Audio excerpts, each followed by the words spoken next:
I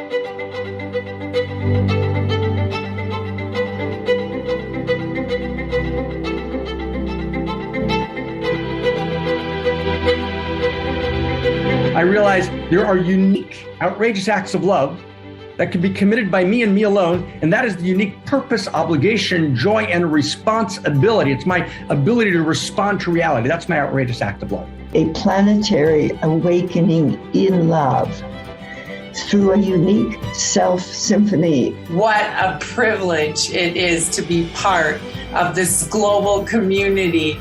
There's a voice within me that asks, who am I, right? Who am I in all of this? Each and every one of us has a unique gift to give that we desperately need.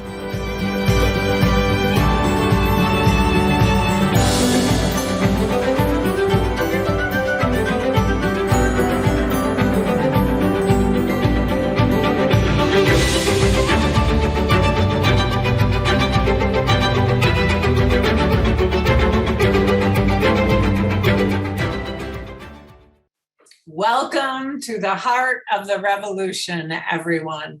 How wonderful to be together today in one mountain, many paths, where our mission is what Barbara Marx Hubbard and Dr. Marc Gafni call a planetary awakening in love through unique self-symphonies. We are activating a new humanity, an awakening as a new species, Homo Amor, the fulfillment of Homo sapiens. As a church, synagogue, zendo, mosque, temple, no one is excluded, everyone is included, and we come together to attune to the evolutionary impulse awakening within us. Welcome home, everyone. I am Kristina Tahel, the co-executive producer, along with Krista Josepha, Jacqueline Clark, and Jamie Long, and we are so delighted to be together with each and every one of you today for our 294th live community broadcast. What a privilege it is to be part of a global community where we contribute to humanity's flourishing.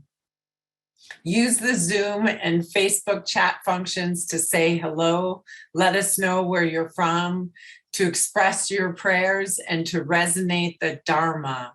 We are streaming live on YouTube and Facebook. If you are on one of those platforms, do feel free to join us on Zoom. On Zoom, check that your chat settings say everyone so that we can all hear from you. Care to step into the work and the practice of creating the great Homo Amor library? Reach out to me for the holy opportunities. My email is in the chat box now. This week, we celebrate Claire Molinar. Claire is a lineage holder of the Unique Self Institute and has been in the Dharma for a decade. And Claire also co-creates our yearly Outrageous Love Festival in Europe with Shahat Kortan. We love, witness, and appreciate you, our exquisite French goddess. Join us every Monday to write to today's Evolutionary Love Code. One Mountain, Many Path members will receive an email about writing to the Evolutionary Love Codes every week. What to expect today?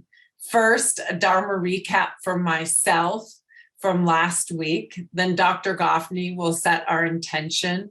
Then David will resonate our evolutionary love code. Then we step into our evolutionary sermon with Dr. Marc, and sometimes with a recorded piece from Barbara Marx Hubbard. And then we move into meditation to enter prayer. To close, Krista invites us deeper into community, and we bring people on at the end for our goodbyes and a short dance party. Marc writes what he calls evolutionary love codes. Marc and Barbara studied the codes together, comparing them with Barbara's own 52 codes for conscious self-evolution. These codes grow out of their radical commitment over 100 collective years, crystallizing the new story of humanity. Quote, evolving the source code of consciousness and culture, which is the source code of love, unquote. I welcome all who are new. We need you. One Mountain, Many Paths is radically committed to telling the new universe story. Now for my recap from last week. The sensual arousal of sense making, seducing ourselves out of the digital trance into the arms of Lady Justice. To seduce ourselves means we have to have the capacity of doing sense making, the seduction of discernment, to take responsibility for our own arousal, to birth into reality the most stunning, gorgeous, wildly unique, and beautiful version of ourselves. It is that version of us that reality desperately yearns for, and that's what we call our unique self. There's this need for the collective and the individual to seduce ourselves out of the sleepwalk, trance-like zombie internet state into functioning, awake, alive, vibrant citizens in a democracy who gather information, who cultivate discernment, and who know actually how to engage in the art of evaluation. The society we're creating today is a society of upgraded algorithms and downgraded human beings who are losing their access to authentic free will, human beings who are manipulated by web algorithms coming at us so fast and moving so carefully to hijack our attention, to form our opinions. Unless we seduce ourselves, unless we arouse ourselves, unless we step in and cultivate our unique self-discernment, we actually lose access to our own Eros. The process of information gathering, the process of making evaluation is the single most important process in democracy. It's where actually we're able to cultivate discernment, to evaluate, to place value, to weigh competing narratives, to not get lost in any kind of woke culture, but to stand for truth and the integrity of sense making. We look at every individual case. We're not involved in identity politics in which we dismiss anyone, men or Jews or Blacks or anyone. When we do that, we get lost in the pseudo ecstasies of the crowd. How do we discern? What's the structure of justice that operates in society and that moves to society? How do we evaluate a person? How do we form judgments in public culture? There are 4 litmus tests. 1, before action is taken, is there a fair process of fact-checking, of investigation, of talking to both sides? 2, if new evidence comes to the fore, are people willing to consider it? 3, is the person who's being attacked being demonized? 4, is the assumption in the public space that there's never room for resolution, that it can never be resolved? What are the values of democracy and freedom? It means opposing the worst tyrannies in the world. We've got to be really careful of this postmodern cynicism where we're actually afraid to stand for value. We need to seduce ourselves to be the minor fluctuation point, to overthrow the order of society based on rivalrous conflict governed by win-lose metrics, and arouse ourselves to create a new public commons, a new public ethos, a new public culture. When we do discernments in a democracy, when we are willing to die for justice, then we are in service of the divine feminine, who is Lady Justice. Now I invite us to more deeply enter into the holy and sacred spaces of one mountain, many paths, and I turn my word to you, Dr. Marc Gafni. Gorgeous. Thank you, Kristina, to hell. What a beautiful Dharma recapitulation. And welcome, everyone. Welcome. And every week we do a recapitulation of the Dharma, the first values and first principles that we are articulating in this moment, poised between utopia, a utopia that's unimaginable, right? A level of human depth and human thriving, right? And human joy and human capacitating of goodness, truth, and beauty that could be unrivaled in human history. But we also stand poised before dystopia, right? A degradation of humanity, and a degradation that is so intense that it actually becomes the death of humanity. And that's been was termed that as such by Nick Bostrom at the beginning of the 2000s. It was a good term to describe something that had been well articulated in the 50 years before by people like Robert J. Lifton, a book called Facing Apocalypse. Existential risk. In other words, actual risk to our very existence. And we're actually, in this moment in time, facing into both catastrophic risk, right, which causes suffering to billions of people, and particularly to the least advantaged, right, to the half of the planet or through 2/3 of the planet that actually is vulnerable in a very, very radical way. Now, we're all vulnerable, and the illusion of safety is an illusion, but the vulnerability of a third of the planet at the lowest socioeconomic level, and then even the next third, right, is intensely, right, more stark and more dangerous, right, than, right, the upper third or fourth or fifth of the planet. And so the catastrophic risk means, right, a devastation, right, to the billions of the most vulnerable. An existential risk is a threat to our very existence itself, which is real. And over the next several hundred years, let's say, 100 to 800 years, according to the best crunching of the numbers, kind of the actuarial tables, right, of human continuity,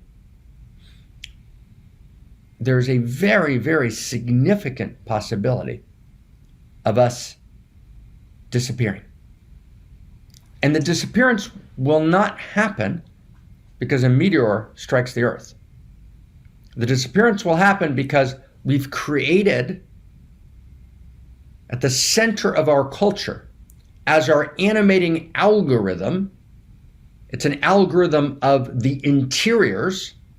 So the algorithm that's running our interiors, which means the story, because the interior algorithm of humanity is a story, because we live and think and are animated by stories. The story is a success story.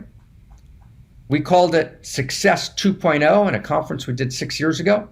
Success 1.0, the classical success of the pre-modern medieval period. Success is success within my religion and obedience to God. Success 2.0, reality in a success story, rivalrous conflict governed by win-lose metrics, in which I have to get ahead, I have to self-commodify in order to exist.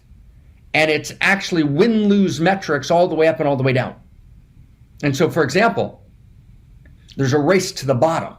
It's called the tragedy of the commons, multipolar traps, right? We know that there's certain kinds of, for example, artificial intelligence that we should not develop.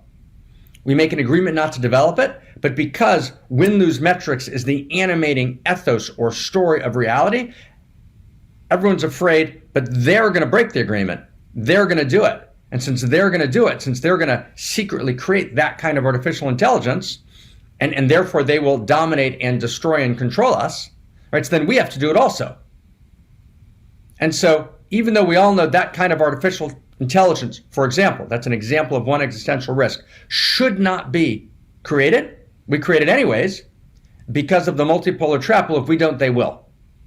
Right? Because the very animating energy of reality today is the algorithm of the success story. And that's what drives the system in 1,000 ways that we've talked about many times here. And what we understand is that the response has to be, there's only one response that's actually effective from a human perspective. The response has to be the telling of a new story. We have to actually download a new algorithm, but not an exterior science algorithm, but if you will, an interior algorithm. I'm using algorithm in the interior sense mythopoetically.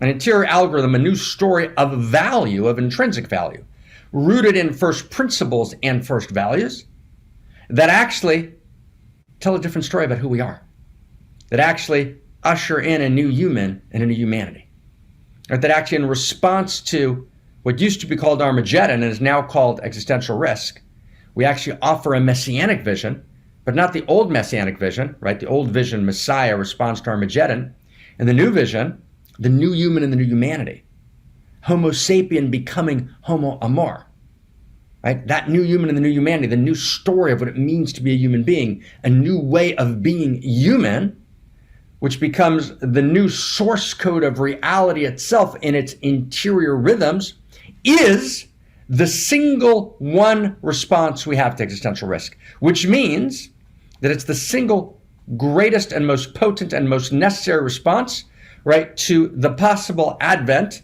of the greatest suffering for the greatest number of human beings that's ever been known in history. That's what we're doing here in One Mountain. That's a big deal. So if I sound urgent about it, I am urgent about it. But it's ecstatic urgency. Right? It's ecstatic urgency because what a privilege to be a human being and to be in this conversation and to be working together to evolve the source code. And it's ecstatic urgency because in the end, in whatever dimension and however reality plays out in its multidimensionality, right, I understand that reality is a love story, right, and that it's moving towards, ultimately, right, ever greater and deeper forms of goodness, truth, and beauty, ever greater and deeper forms of love, and that we participate in that story. We're not living in the story, we are the story, right? We're both the storytellers of reality, or we tell the story, right? And we actually are creating the story, right? We're actually enacting the story. I mean, does everyone follow that? It's so insanely beautiful. We're both telling the story, so we have to tell the new story by gathering new information and reweaving that information into a new whole. That's what the new story is. We're gathering the best strands of validated gnosis information from pre-modern, traditional, modern, and postmodern knowing, but weaving it together in a new way to actually enact a new story of value. And then we not just enact that, so we don't that story of value. We don't just enact that story of value. We don't just tell that story of value. We are that story. We be the story, right? We become the new human. We actually cross to the other side, right? In the kind of one of the original texts of civilization, when they tell the story of one of the crossers to the other side, they name him the Hebrew, Avraham HaIvri, Abraham the Hebrew. And the word Hebrew means he goes le'ever acher, ivri, he crosses to the other side. Because that's what we're here to do. We're here to cross to the other side, to tell the new story of value and to cross to the other side. So who's up for it? Who wants to cross to the other side? Right? That's what we're here to do. It's not just a podcast, although I guess it is a podcast. Right? It's not just one mountain, many paths. It totally is one mountain, many paths. But we're here as revolutionaries. We're here to actually enact a new reality. We're here to actually move from Homo sapien to Homo Amor. Homo Amor, the human being who's the unique configuration of evolutionary love. A human being who is an irreducibly unique expression of the love intelligence and love beauty. That's the initiating and animating eros of all that is, that lives in us, as us, and through us. Right, so who's ready to cross the other side? So let's find each other in the chat box and let's set our intention, right? Are we ready to cross to the other side? Who's ready? And I'm ready. You ready? You ready? Can we do this together? Can we cross to the other side together? Who's on the other side? Let's go the whole way in this lifetime. My beloved evolutionary partner, Barbara Mark Subbard, used to say, Mark, are you ready to go the whole way in this lifetime? Barbara, who's with us today because there's continuity of consciousness.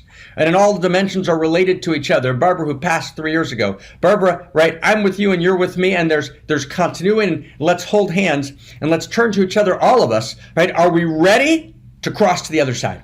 Are we ready to go the whole way in this lifetime? Are we ready to actually be the evolutionary impulse in love that stands at the abyss of darkness and says, right, let's tell a new story of value, right? Let there be light, right? Yes, and we're excited about it.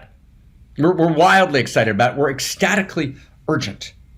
And we cry out of one side of our mouths at the unbearable tragedy, right, of someone shooting children. What does that mean that someone shoots children? What does that even mean? Right, in the United States, in Texas, at the unbearable tragedy in the Sudan, the unbearable tragedy in Ethiopia, the unbearable tragedies playing out in Russia and the Ukraine, right? In any place, in every place in the world. And yet, friends, understand at the same time that there's unbearable tragedy, there's exponentially more unbearable joy.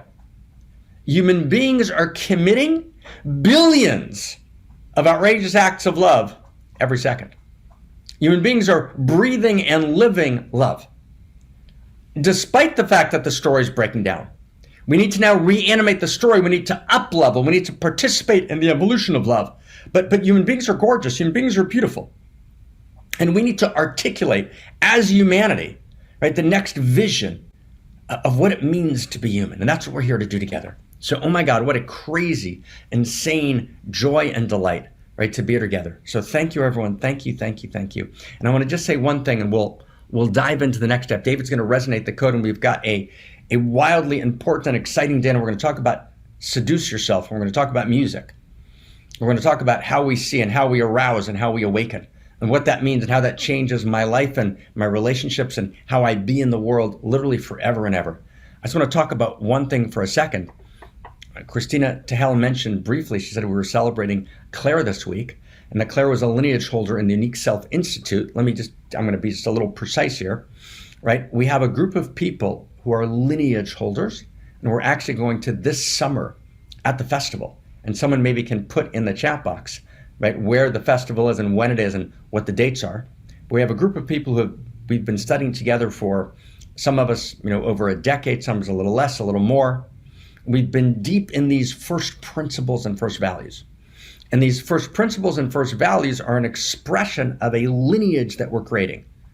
And by lineage, we mean it's rooted in the depth of the validated insights of the ancient traditions, right? And integrated with that depth, the depth of the best gnosis of modernity, the best insight of postmodernity, but grounded in all of the depth of gnosis that's actually moving within the community. And someone who kind of steps into that and who masters a piece of it and studies intently, right, becomes what the great traditions called a lineage holder.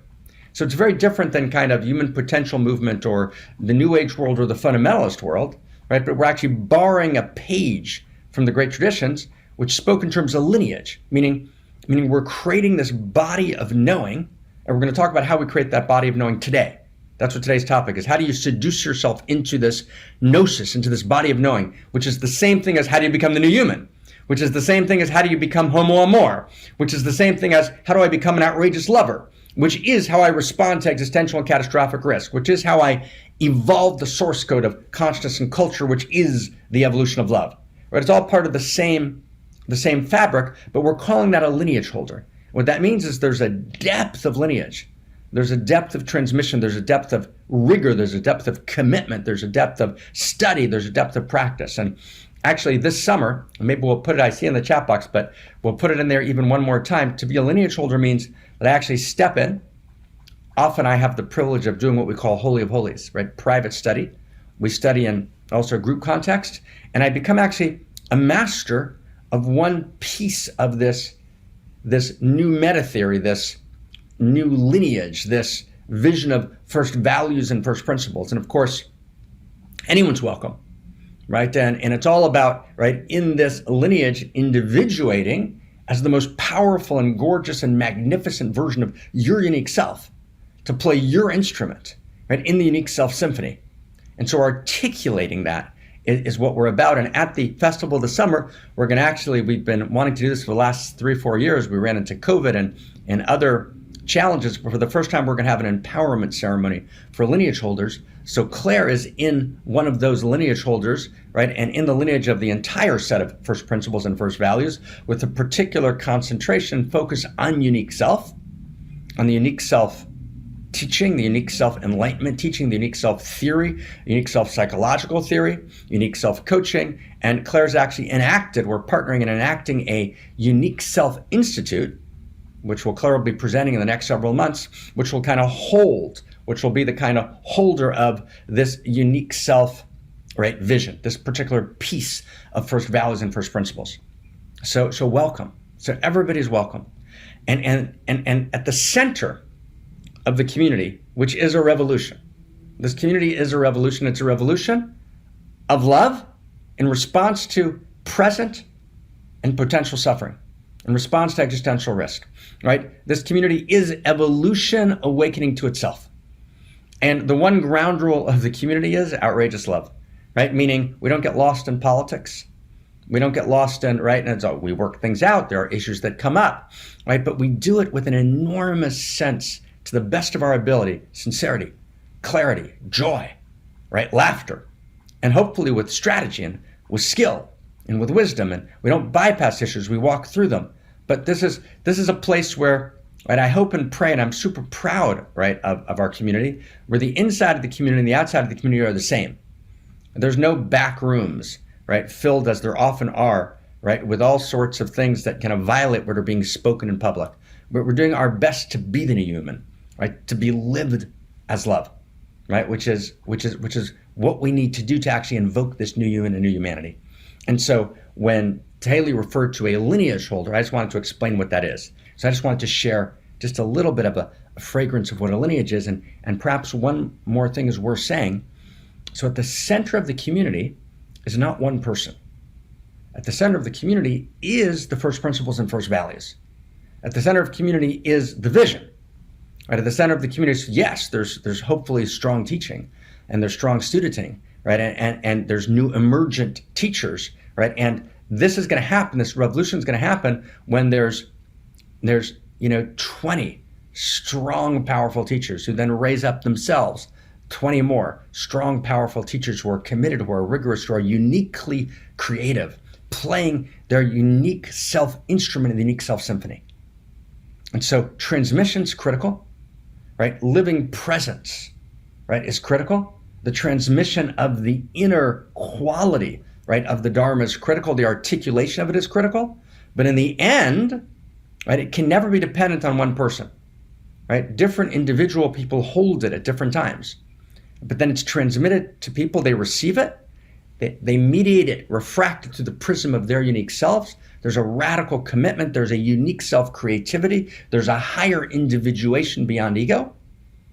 Right? And what emerges is a planetary awakening in love through unique self-symphonies. So, wow, right? It doesn't really get much better than that, does it? Does it get much better than that? I don't think so. David, right, we've got a huge code for this week. Resonate the code, brother. Blow us away. Take us inside. Oh, my God. Here we go. It gets much better when we get to meet in person in Belgium. So I'm really excited about that. So thank you so much, Marc, for that beautiful overview. And I can attest to that all being true and real. And it's an honor to be with Claire, working closely to launch the Unique Self Institute. It's such a delight. So friends, here I am about to resonate the code. And, Marc talks about this utopia and dystopia. We're poised between the two.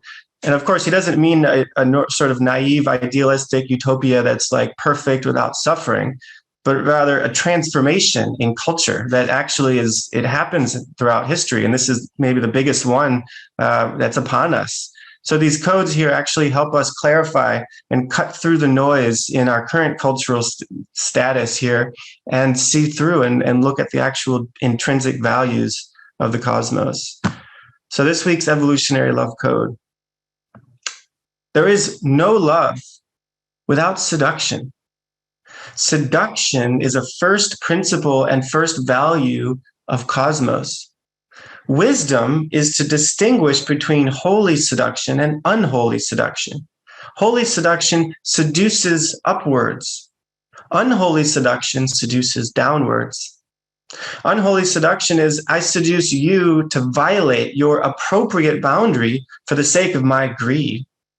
Whereas holy seduction is, I seduce you to transcend the boundary of your limitation, of your contraction, for the sake of your and reality's deepest need.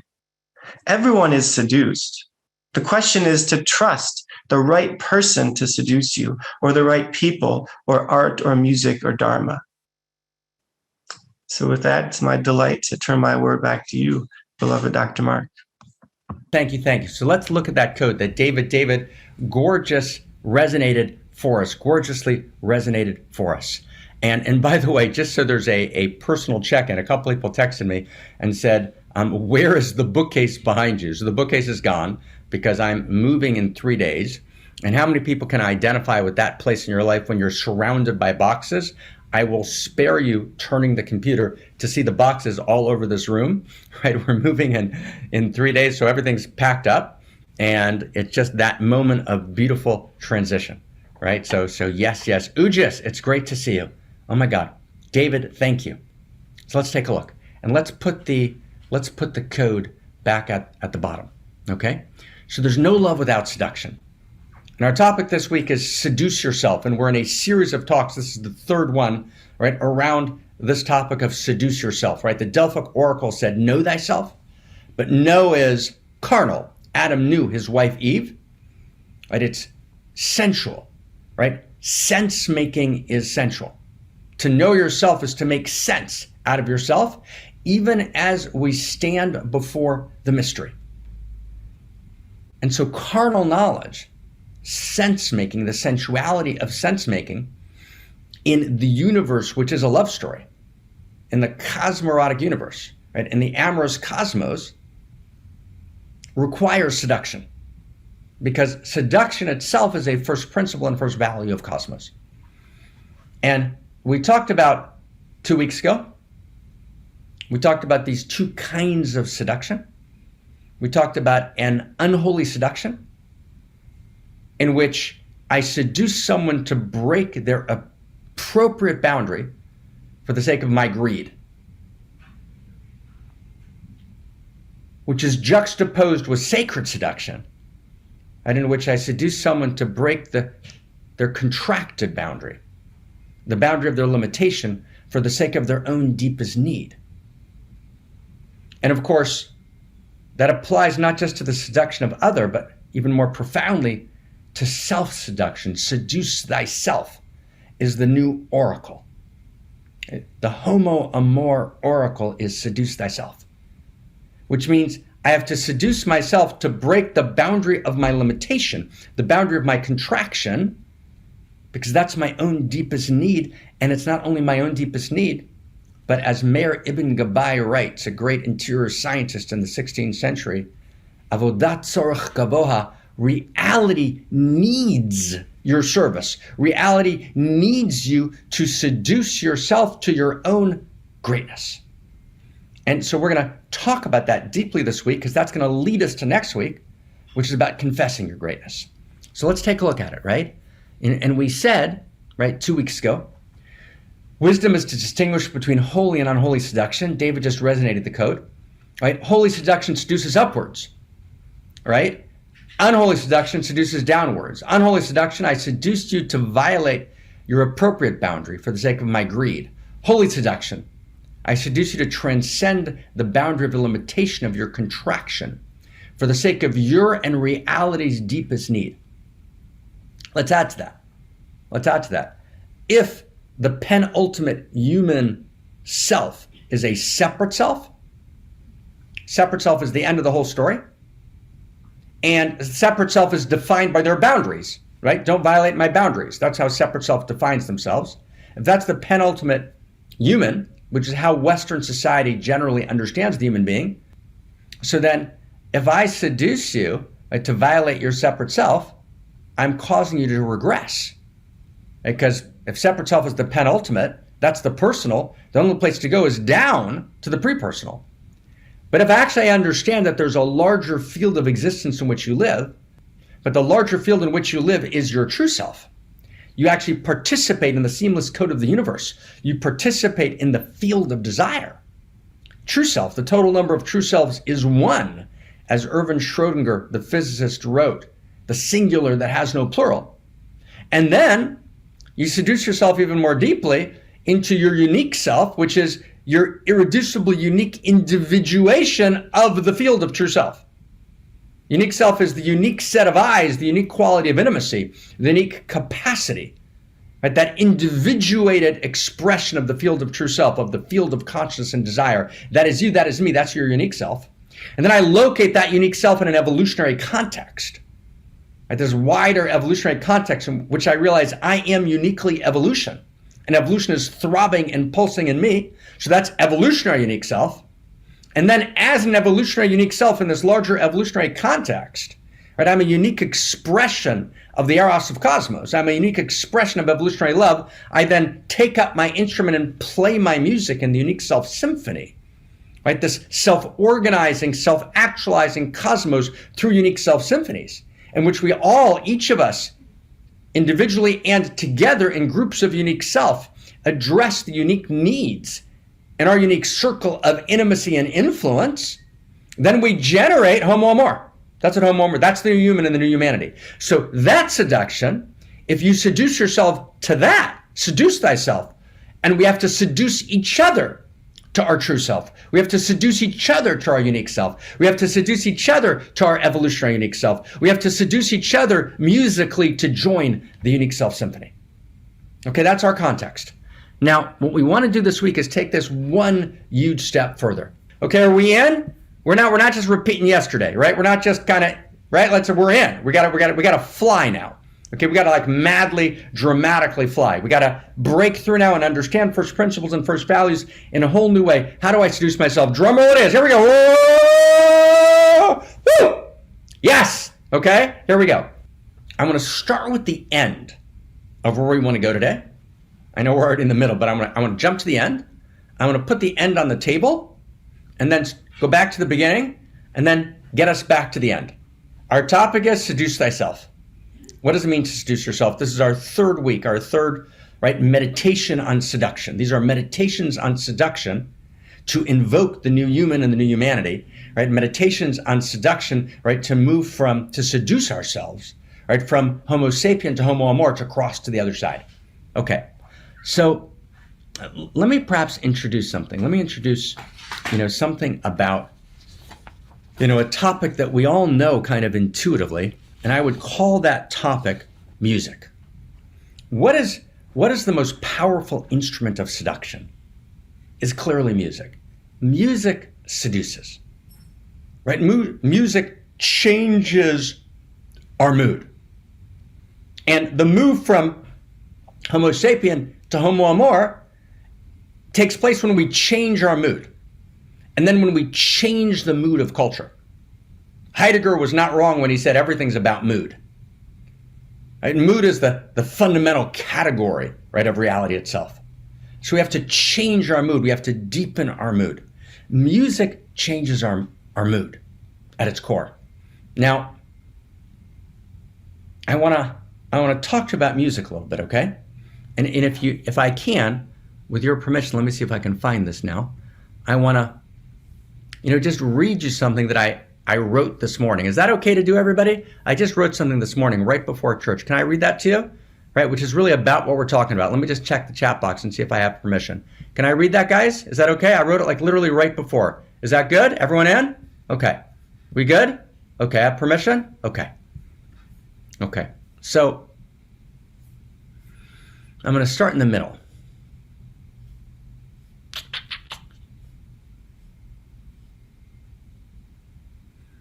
It was Aldous Huxley who reminded us that music discloses the blessedness that it is at the heart of all things.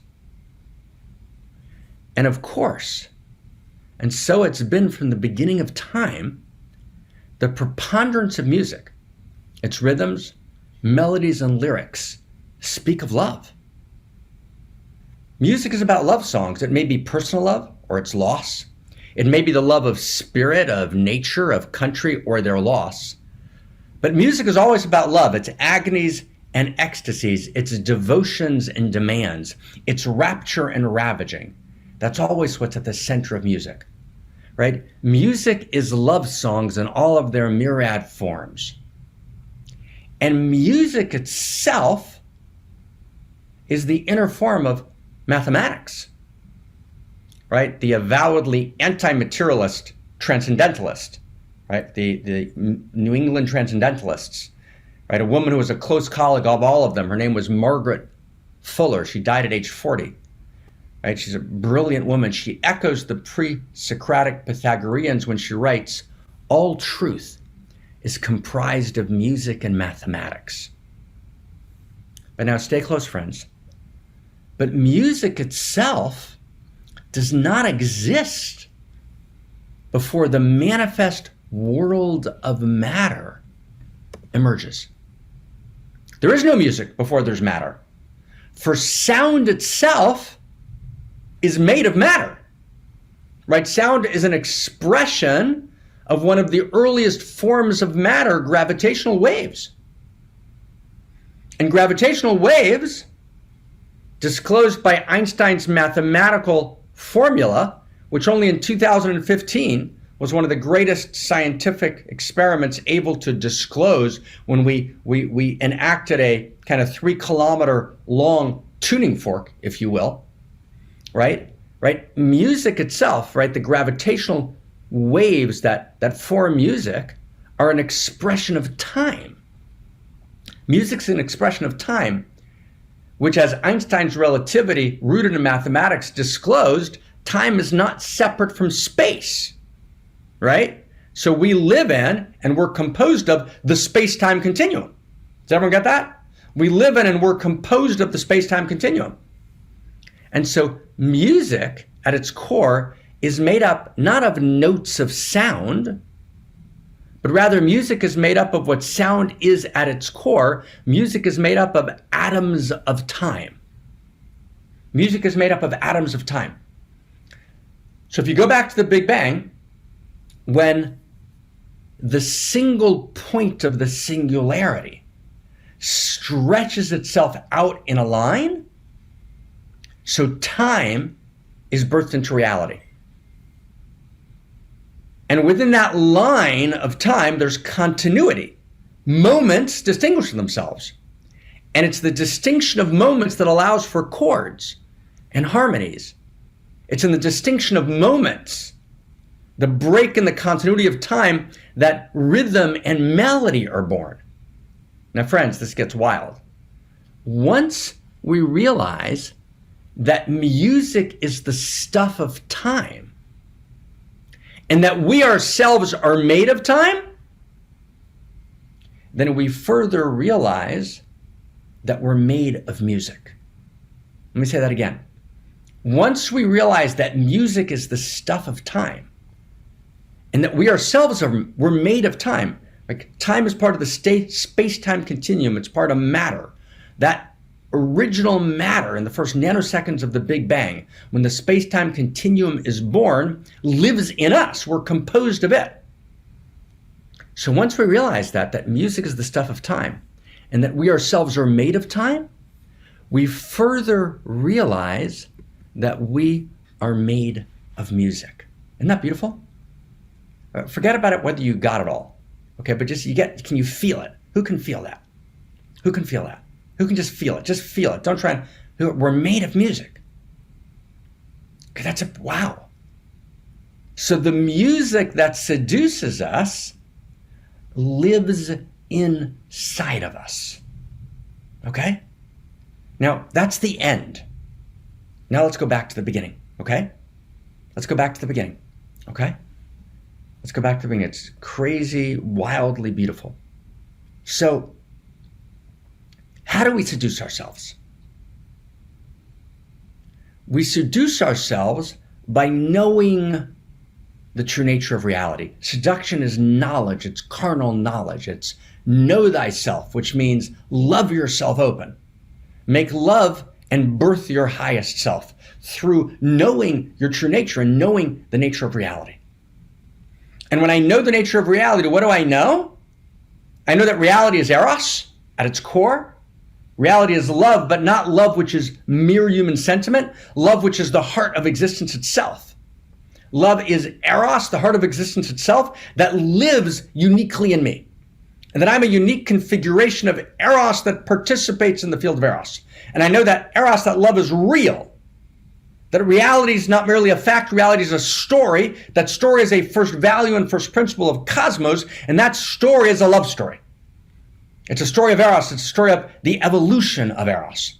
So I have to seduce myself to that knowledge, to that gnosis. I have to seduce myself to that gnosis that lives in me, right?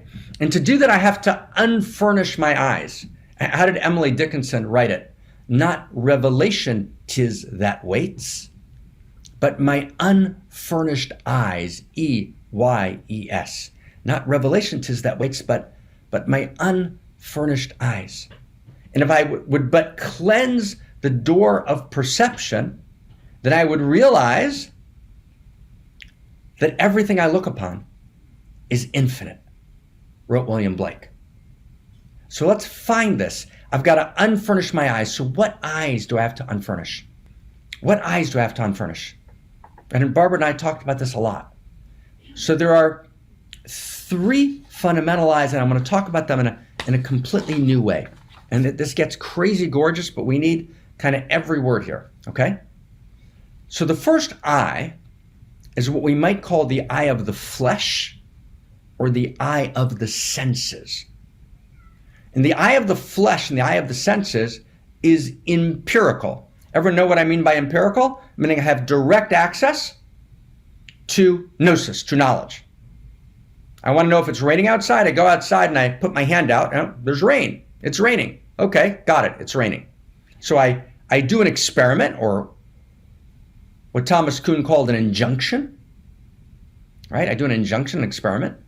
I get a result, a new gnosis, an illumination, a new gnosis, a new piece of knowledge. And then it's, as Popper required, called Popper, it's falsifiable, because I can ask someone else to do that same injunction, that same experiment. And if they do it consistently and rigorously, they'll get some version of the same result. That's the eye of the senses. Now, not science, not modern true science, not classical science, but scientism, the dogmas of modern science, made a claim.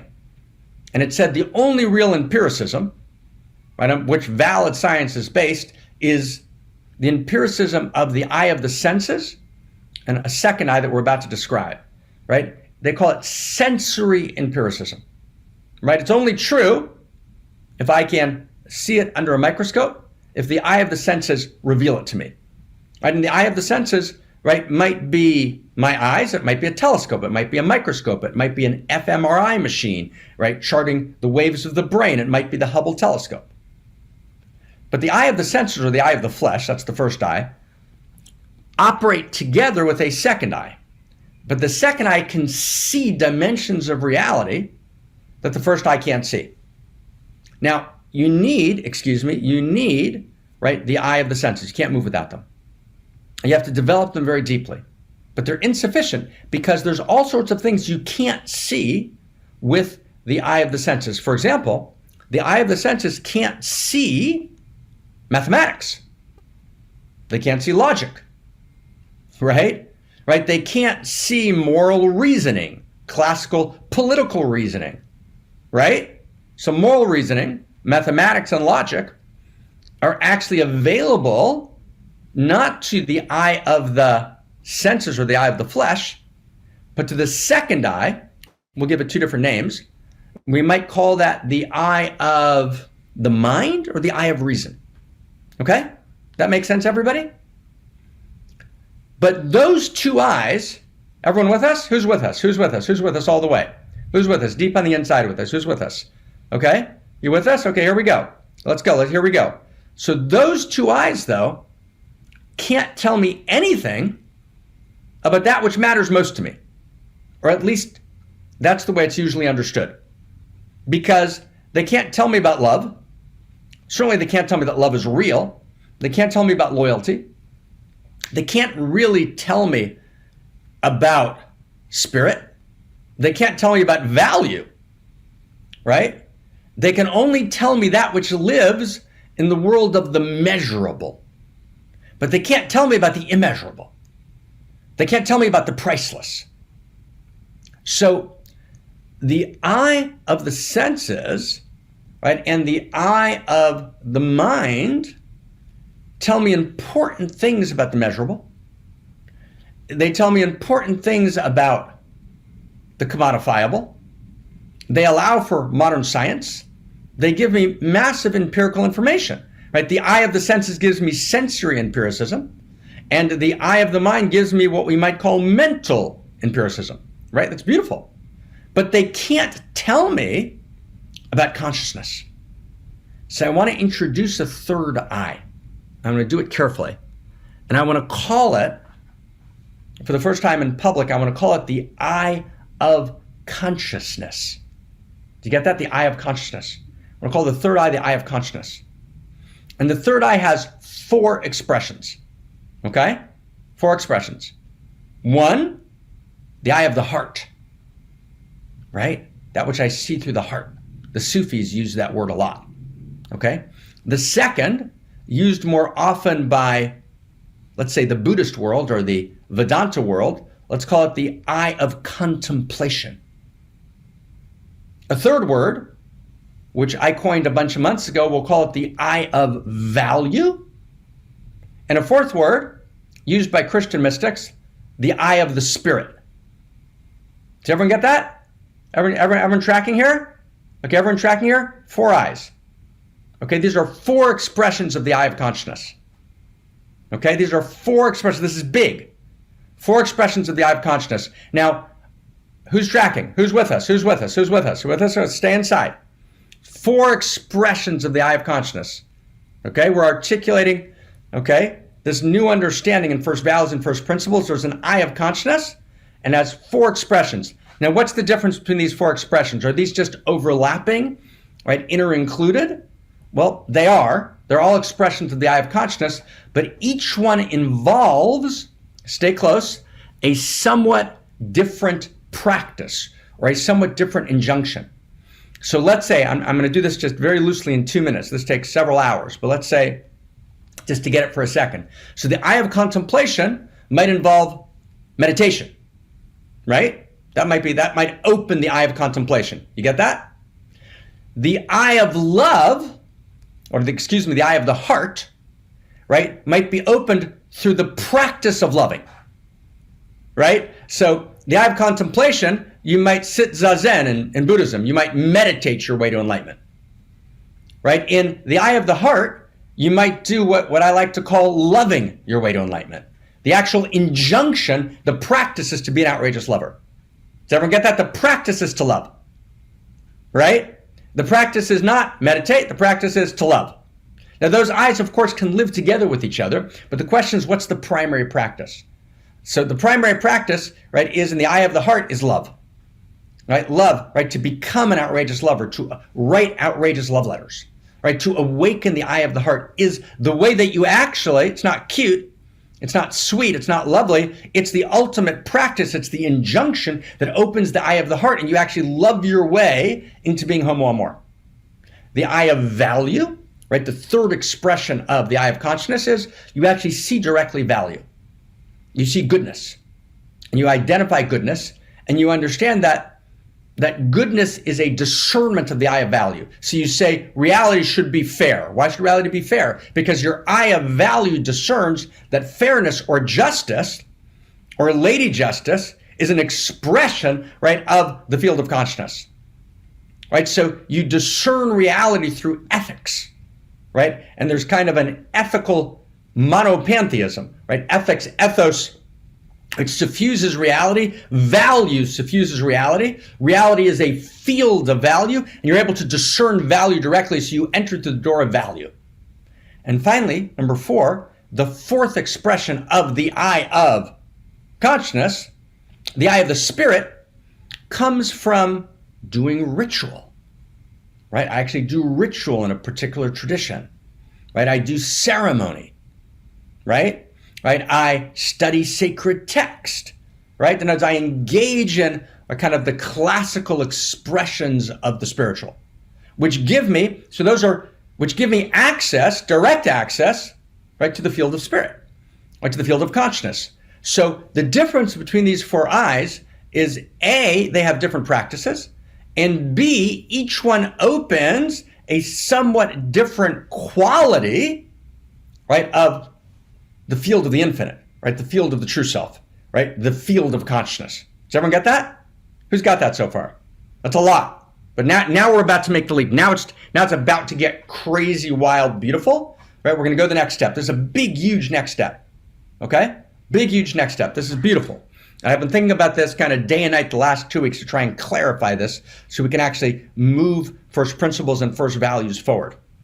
So we're used to thinking, and the way the pre-moderns thought about it, although they didn't use these terms exactly, but they thought that the 3 eyes were distinct from each other.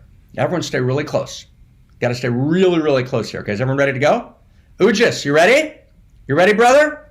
Michael, we good? Okay, stay really close. It's crazy, beautiful, and wildly important. We've got to discern this. So in the medieval period, to the extent that they understood these 3 eyes, they didn't use the eye of consciousness. They didn't have the breakdown into the 4 expressions of the eye of consciousness, but they had the general distinction between, let's say, the eye of flesh, the eye of reason, and the eye of the spirit. They had that general distinction. But what did they think? They believed in the great chain of being.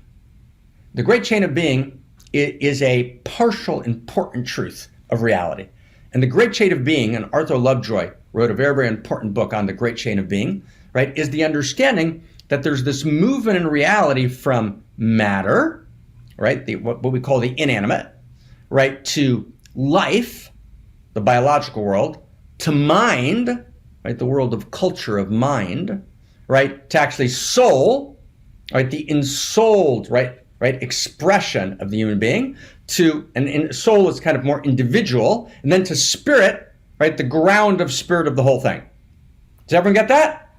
Right, matter, right, let's call that the physiosphere, life, the biosphere, mind, what Desjardins might have called, right, the Jesuit paleontologist, right, might have called the noosphere, the world of mind, soul, right, the spiritual quality, right, of the individual human being, and then spirit, right, the field of spirit. Does everyone get that? Maybe we can jot it in the chat box. Let's see if we can jot it in the chat box, okay? Matter, life, mind, soul, spirit. Now here's the thing, stay close. But what the medievalists assumed, and most of the great religions still assume, is that matter's at the bottom, right, and soul and spirit are on top, right? Which means, right, if science, for example, talks about matter, then science talks about the bottom stuff, or science talks about life. That's the number 2 towards the bottom. Or the social sciences might talk about, right, mind, but the real stuff, the high stuff, soul and spirit, that's for religion. That's a mistake. Actually, it's not that matter's at the bottom, and matter, let's call matter exteriors. Maybe we can write that in the chat box. Matter equal exteriors. It's not that, that's not true, that's a mistake. It's not that matter's at the bottom and then spirit or soul, which we might call interiors, everyone get that? Interiors, is at top.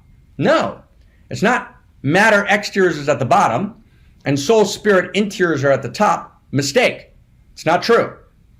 Rather, stay really close, it's interiors and exteriors all the way up and all the way down, right? So reality, and I call that pan-interiority.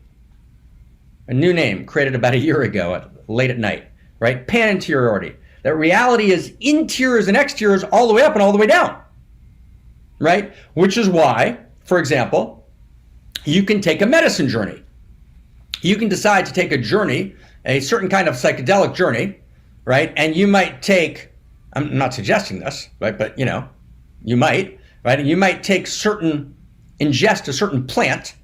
That plant might affect your physiology, and then your physiology will open you up to the eye of consciousness.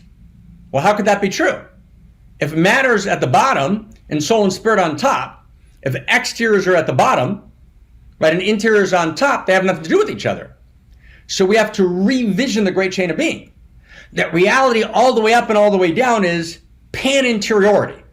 It's interiors and exteriors all the way up and all the way down. Now, this is really, really important. It gets wild and beautiful and important. What that then tells me is, okay, how many people are still with me? Who's with us? Give us a yes if you're with us, okay? We just got 5 more minutes, but it's 5 more minutes when it starts. We bring it all together. Are we with us? We good, everybody? Okay, we've got 5 minutes. Can we do this? Okay, so it's interiors and exteriors, right, all the way up and all the way down. But what that tells me is that it's one field of reality, right? Excuse me, it's one Eros. It's one heart. It's one consciousness, right? It's one world, or it's one reality. It's not a fragmented and fractured reality, right? So therefore, if that's true, then really these three eyes are not separate from each other. These three eyes are inter-included with each other, right? They're interdigitated. The three eyes are really three expressions of one eye. And actually, right, it's not true that in order to seduce yourself, you have to transcend the world of matter. You have to transcend and the trance of the body, right, and play a harp. No, music itself is of the world of matter. Harps are not in heaven. Harps are an expression of the material universe itself. And so actually, when you go to the depth of any of the eyes, EYES, right, they're actually going to show you, if you use all three of them together, you will seduce yourself into the knowing that reality is a love story. Now, the next 4 minutes is everything, okay? In other words, let me say that sentence again. If you deploy all three eyes together as expressions of the one eye, you will actually be able to know directly in your own beingness that the very core of reality is Eros, that you participate in that Eros is real, that Eros has a narrative arc, a story, that story is a love story, and that you participate in that love story. Now, stay close. But you don't know that through, for example, by studying the new sciences. That's not true. You don't study, let me study the new physics, or let me study systems theory or complexity theory. And systems theory is the beginning, and then complexity theory is systems theory plus the new mathematics that were possible when computers were introduced. You don't say, okay, I'm going to study the new physics, which are now 100 years old, or I'm going to study, general dynamics theory, which later becomes systems theory and complexity theory and chaos theory, and I'm going to therefore have this understanding that reality is a love story.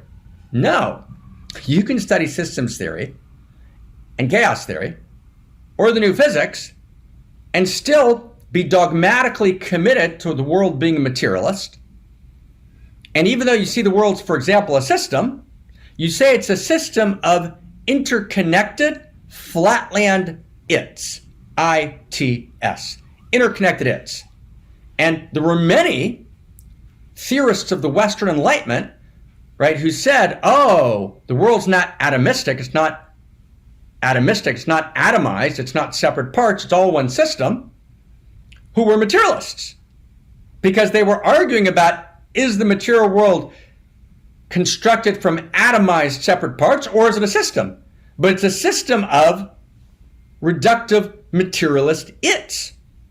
Because you can open up the eye of the mind You can be an expert in muons and the mathematics involved with muons, as Steven Weinberg was, for example, or as Hawking was in other dimensions, studying black holes and more, and be a complete materialist, complete amoral, and have no sense of the universe being a love story.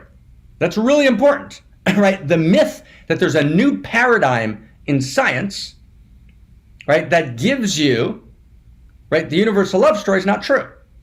Does everyone track closely? Now, stay close. That doesn't mean we don't critically need the eye of the senses and the eye of the mind. We do. But the three eyes interanimate each other, right? So when I open the eye, take Ramanujan, right? Ramanujan, right? The great mathematician, right, from India that was noticed by Harding, right, who was at Cambridge, right, in Collingwood, who bring Ramanujan. And Ramanujan says, right, mathematics doesn't exist for me unless it lives in the mind of the infinite. And so actually Ramanujan, who opens the eye of contemplation and the eye of the spirit and the eye of the heart, when he looks at the field of mathematics, right, he sees the shimmering field of Eros. When I look at complexity theory, but after I've opened the eye of the heart, which means I have direct access to a translogical field. I have direct access to a trans-mind field, right? Not to pre-rational, but to a trans-mind field where I'm actually living in the field of consciousness. I've opened the eye of consciousness. And the eye of consciousness is pulsing with the heart of the cosmos. I've removed the blocks and I realize that at my core, right, I am the substance of love, which is the fabric of reality. Once I have that direct realization, I'm not speaking about it, I am it. I'm writing outrageous love letters, so I'm opening the eye of the heart. It's our core practice, right? I write outrageous love letters to myself, to trees, right, to reality, to a moment in time.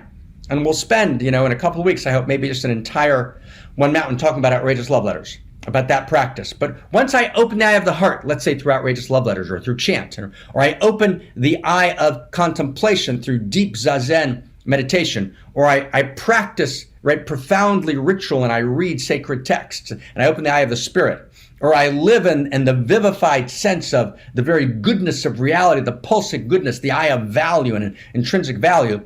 Once I open those eyes, then when I then turn back to the eye of the mind and I look at complexity theory, I realize that complexity theory is not a system of interconnected its, but complexity theory is the mathematics of intimacy. And intimacy is the interior of interconnectivity. That we live in an intimate universe, and complexity theory is the mathematics of intimacy. Remember, an intimacy is the interior of interconnectivity, right? In other words, when I use the eyes together, then I seduce myself to the knowing that reality is a love story, right? When I've opened, let's go to sex for a second. When I open the eye of the heart, then sex becomes love in the body. Does everyone get that? Right? When I open the eye of the heart, sex becomes love in the body. Right? When Krishna and Radha merge in ecstatic union, right? That's because sexing is love in the body. Right? Does everyone get that? I mean, it's stunning. Right? So in other words, the eyes, let's say the eye of the senses, so let's say sex is the eye of the senses, it's touch. It's one of the five senses, it's touch. But when I open the eye of the senses, touch, merged with the eye of the heart, then I realize, oh, sex is love in the body. Sex is cosmic eros performed in the flesh, right? And that's the same thing that happens in music. What is music? Right? Music is not merely sound, right? Music is sound, which is itself atoms of time. And time is part of the space-time continuum, right? So we're made of time and music is made of time, which means we're made of music, right? So it's not just that music affects us, music lives in us. And music is the eye of the senses in its most exquisite form, which then collapses into the eye of the heart, the eye of contemplation, the eye of the spirit. Take a look at the book of Kings 2, chapter 3, verse 13, when Elisha, right, Benjamin, Elisha, right, when Elisha, his name is Elisha the prophet, right, turns to his colleague and he says, I want to open up the eye of the spirit, the heart. And he says, Ve'ata kechuli minagain, take from me a player of music. Vaya kinagain haminagain. Literally, it's translated, when the minstrel, the music player, plays music. But in Hebrew, it means when the player of music becomes the music. Does everyone get that? And so in the interior sciences, we say the player of music becomes the music because I am the music. So music actually is, it seems like the eye of the spirit, but it's actually the eye of the senses and the eye of the spirit together. And Pythagoras already pointed out that music and mathematics are actually the inner and outer face of each other. So mathematics is the eye of the mind. So music is both the eye of the senses, right? We are made of music. Music is made of matter. Sound is made of matter. We are music. We are sound, right? It lives in us. The space-time continuum, right, which is the structure of music, lives inside of us. Right? And music is mathematics. It's the eye of the mind. And music is what awakens the prophet in me, what awakens Homo Amor in me, right? And so to seduce myself, I have to not just deploy the eye of the senses or the eye of the mind, I have to deploy the eye of consciousness in all of its four forms, the eye of spirit, the eye of the heart, the eye of value, right? The eye of contemplation. But, and this is the key, I've got to deploy them together with understand that it's inner included. It's one eye, it's one reality, it's one heart, it's one cosmos, it's one field. And so I actually seduce myself by seeing, by unfurnishing my eyes, by cleansing the doors of perception, by deploying all of the eyes together, sex as love in the body, music, right, as the very quality, right, which discloses, we go back to Huxley, the blessedness at the heart of all things. And blessing is an interior. But music, which is made of matter, discloses that interior. So this is what we tried to lay out today, was the path of seduction. How do we seduce ourselves? Right? How do we seduce ourselves? And we finish, right, with prayer. We finish with prayer, and I know some people often drop off when we get to prayer. It's okay, I got the dharma, let me go. But if you can, stay. Okay, because prayer is Leonard Cohen being King David. And King David writes the book of Psalms, and the Psalms are music. I heard there was a secret chord that David knew, and it pleased the Lord. Right? Right? Wow. Right? That's the music. And he plays with it, Leonard Cohen. He's in the mystery of it. And we pray from that place of the music that opens the eye of the heart. So we pray to seduce ourselves. Prayer itself is we self-seduce. Right? We seduce ourselves into Homo Amor, into our unique configuration of intimacy that's known by the field of intimacy, by the infinity of intimacy, right? That knows our name, and we become the music. When we become the music, we become the prophet, like Elisha did in the book of Kings, and we become Homo Amor. And that's why all music, my friends, are love songs. Music is love songs because music is one of the great seductions of reality that live inside of us, that tell us that reality is not merely a fact discerned by the eye of the senses and even the eye of the mind. Reality is a story discerned by the eye of consciousness. And it's not an ordinary story, it's a love story. It's not an ordinary love story, it's an outrageous love story. And my story as an outrageous lover is chapter and verse in the universal love story. That's how we open up. That's how we open up. And I want to suggest maybe today, we're about to go into Leonard Cohen, which is really beautiful. I actually want to make a different suggestion, right? You know, this act of opening the eye is an act of opening up. So maybe today, instead of going to Leonard Cohen, we'll do that next week, right? Maybe today we'll just do the practice of opening up.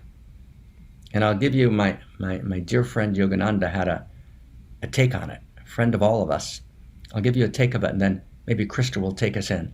and we'll actually offer prayer, right, from the place of this practice of opening up.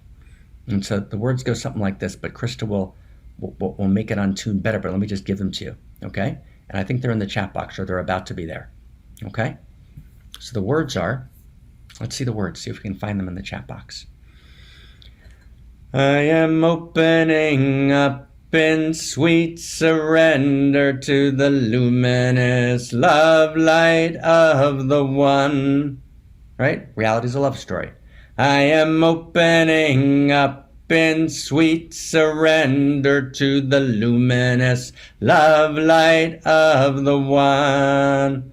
I am opening up in sweet surrender to the luminous love light of the one. I am opening up in sweet surrender to the luminous love light of the one. Let's do it together. We are opening. We are opening. We are opening. We are opening. And once I know it's a love story, I know that every place I fall into the hands of love, of outrageous love, into the hands of she. So even when I fall, I rise. I always rise again like a phoenix from the fire. We are rising up like a phoenix from the fire. Brothers and sisters, spread our wings and fly higher. We are rising up like a phoenix from the fire. And brothers and sisters, spread our wings and fly higher. We are rising up, oh, we are rising up. Krista, Josepha, show us how that's done. All right, take us inside. Oh my God, we are opening up in sweet surrender. Oh my God, welcome everyone.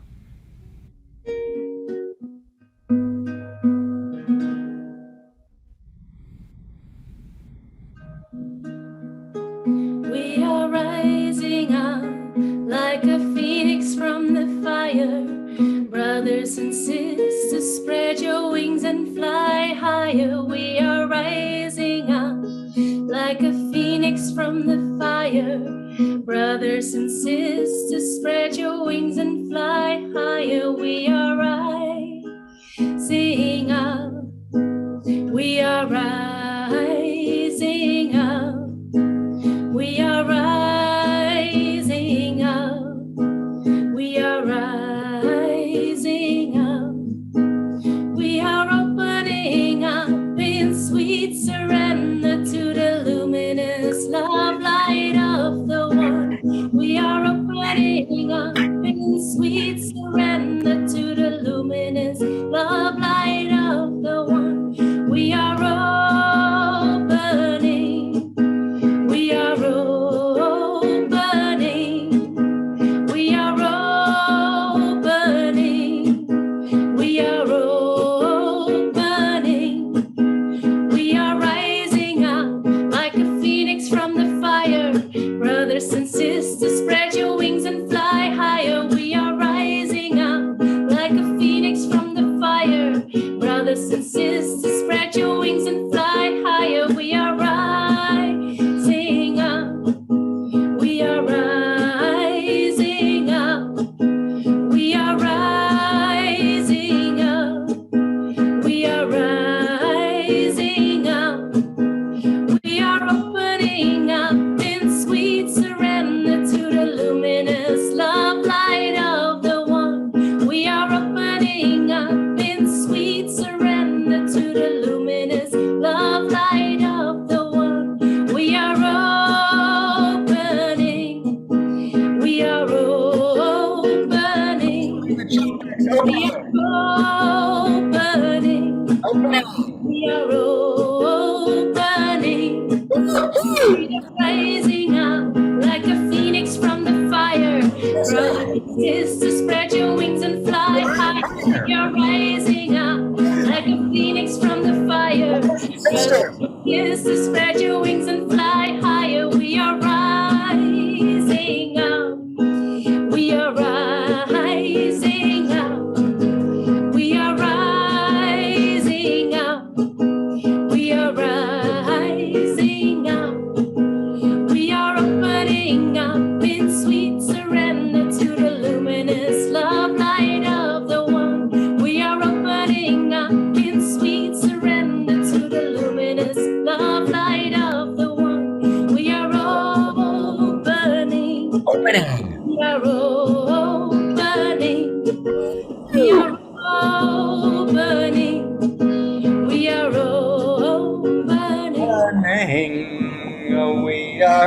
opening up in sweet surrender to the luminous love light of the world. We are opening up in sweet surrender to the luminous love light of the world. We are opening.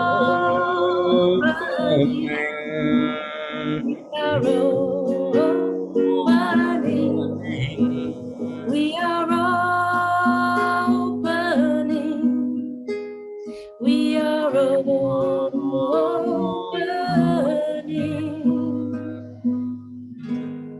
Shah. Krista, tell us how to take next steps. Tell us what to do. Tell us where to go. Tell us how to join. Oh my God. Thank you. Thank you. Thank you. Thank you. Thank you. Thank you. Thank you. Yes.